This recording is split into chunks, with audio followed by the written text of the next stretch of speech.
इधर उधर की बातें ना करते हुए मैं आपको क्विकली कुछ टिप्स दे रहा हूं, कुछ बातें आपको मैं बोलने वाला हूं जो आप समझ जाएंगे तो आपको अंग्रेजी सीखने में बहुत ही आसानी हो जाएगी, अंग्रेजी आप बोल पाएंगे। तो मैं आपको ये बताना चाहता हूं कि आप अंग्रेजी सीखना चाहते हैं और आपके वे में क्या दिक्कत आ रही है, आप जो जिस तरफ बढ़ रहे हैं उसमें क्या प्रॉब्लम्स हैं, वो किस वजह से आ रही हैं, आपको एक क्लियर आइडिया नहीं है कि किस प्रकार से अंग्रेजी को सीखा जाए। तो मैं आपको बताना चाहता हूं कि एक जो बच्चा जन्म लेता है वो किस प्रकार से अंग्रेजी सीखता है, किस प्रकार से वो किसी भी भाषा को बोलता है तो वो कैसे बोलता है।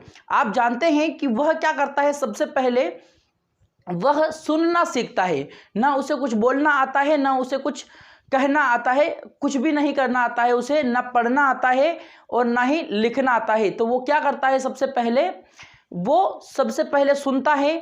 तो आपने बहुत सी बार ये लिसनिंग, स्पीकिंग, रीडिंग और राइटिंग की LSRW टेक्निक सुनी होगी, लेकिन आप इसको समझ नहीं पा रहे हैं। यदि आप इसको एक बार समझ जाएंगे तो आपके लिए यह बहुत ही आसान रहेगा और आप बहुत ही आसानी से अंग्रेजी बोल पाएंगे।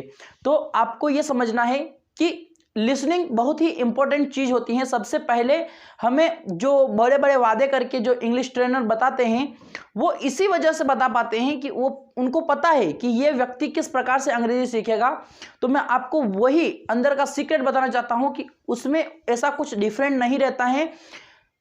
उसमें क्या रहता है, केवल आपको बताया जाता है कि सबसे पहले आपको सुनना है, उसको रिपीट करना है, किस जगह पर कौन सा सेंटेंस यूज करना है। यदि आपको किसी जगह पर ऑफिस में प्रवेश करना है तो मे आई कम इन बोलना है, और उसके बाद में आपको कुछ बोलना है कि जाना है तो आपको फोन आ गया है, आपको बोलना है उठ के जाना है तो एक्सक्यूज मी करके आप उठिएगा। ये चीज़ें आपको ऑलरेडी आती हैं। गुड मॉर्निंग, गुड आफ्टरनून कब बोलना है, इस प्रकार से आपको बताया जाता है। आपने कभी ये सीखा है क्या कि गुड मॉर्निंग के लिए कौन सा सेंटेंस है, good afternoon, good evening, okay, sorry, thank you, okay, pardon, इनके लिए कोई रूल नहीं होता है। इसी प्रकार से आप बहुत सारे लोगों को देखते होंगे जिनको ग्रामर के बारे में कुछ भी पता नहीं रहता है, लेकिन फिर भी वो अंग्रेजी बोल पाते हैं। क्या कारण है कि उन्होंने बहुत सुना है, फिर उसको रिपीट किया है। लिसनिंग के बाद आती है स्पीकिंग की बारी।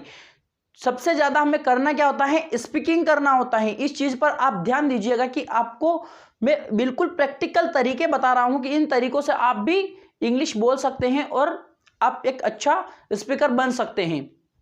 तो आपको क्या करना होगा, सबसे पहले लिसनिंग पर कॉन्सेंट्रेट करना होगा, ज़्यादा से ज़्यादा लिसनिंग कीजिए।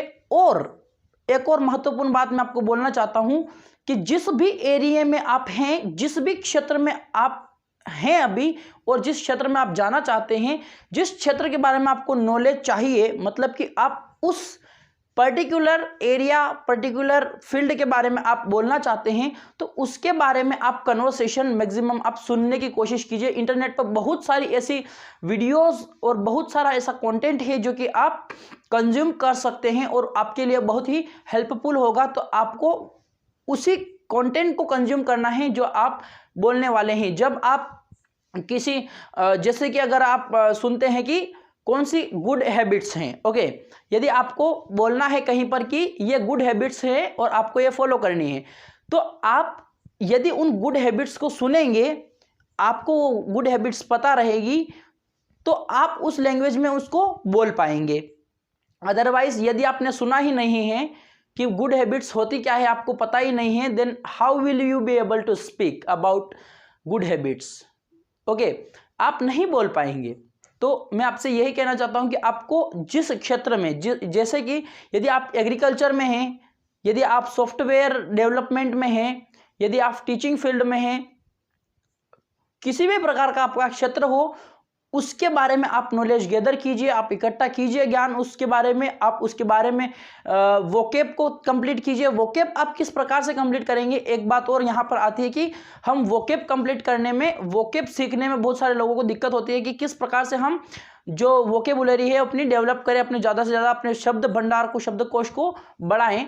तो मैं आपको बोलना चाहूँगा कि जब आप किसी चीज़ को सीखना चाहते हैं, जैसे कि आपने एक वर्ड लिया, वो कोई किसी भी प्रकार का हो सकता है। फॉर एग्जाम्पल हम लेते हैं कि जैसे कि फूड हमने लिया, जैसे कि एक वर्ड है, ओके, हमने इस वर्ड को लिया और उसके बाद में हम केवल फूड का मतलब भोजन, भोजन का मतलब फूड, अगर ये याद करेंगे तो हमें पता नहीं चलेगा कि हम ये कहाँ पर बोले। तो किन किन सिचुएशंस में इस शब्द को हमें बोलना है। ओके, तो आपको ये जानना ज़रूरी है। जब आप वोकैब सीखें तब उसी समय पर आपको करना क्या होगा कि आपको उसके ऊपर सेंटेंस बनाना है। ओके, सेंटेंस में आप उसको यूज़ कीजिए और आप फिर उसका इफेक्टिव रिजल्ट देख सकते हैं।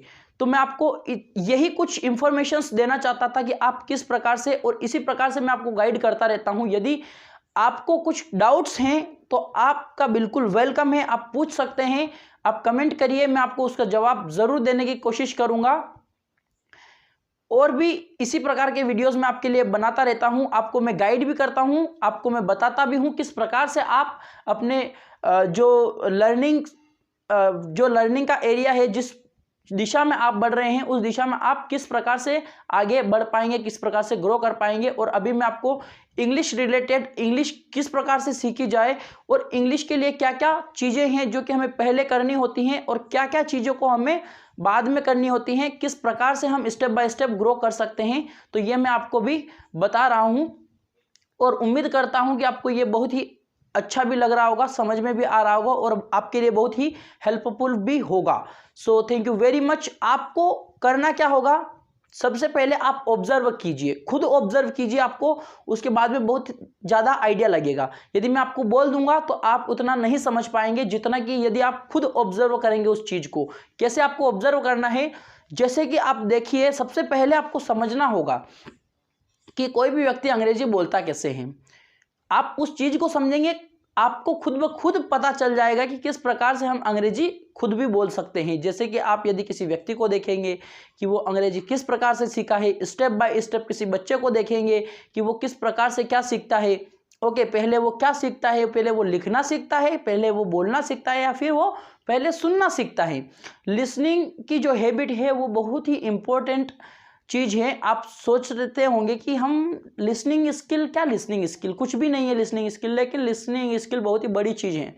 लिसनिंग बहुत ही बड़ी चीज़ होती है, लिसनिंग हमें आनी चाहिए, ये कला है। सुनना बहुत ही बड़ी कला है। जो व्यक्ति सुन पाता है वही कुछ कर पाता है। ओके, जो नहीं सुन पाता है वो कुछ नहीं कर पाता है। आपको ये समझना होगा। जो गुड लिसनर होता है वही गुड स्पीकर भी होता है। आपने ये लाइन बहुत सी बार सुनी होगी। और मैं आपसे अंत में यही कहना चाहता हूं कि be a good listener. Okay, so you will be a good speaker. Thank you very much for watching this video, and if you did not subscribe this channel, please subscribe. इस चैनल को आपने यदि subscribe नहीं कर रखा है तो आप सब्सक्राइब कर सकते हैं। और आप जो इस चैनल को अभी भी इतना प्यार और सपोर्ट प्रदान कर रहे हैं, और ज़्यादा से ज़्यादा हमें प्यार और सपोर्ट मिलता जा रहा है, और हम दिन ब दिन ग्रोथ करते जा रहे हैं, हमारी फैमिली बड़ी होती जा रही है।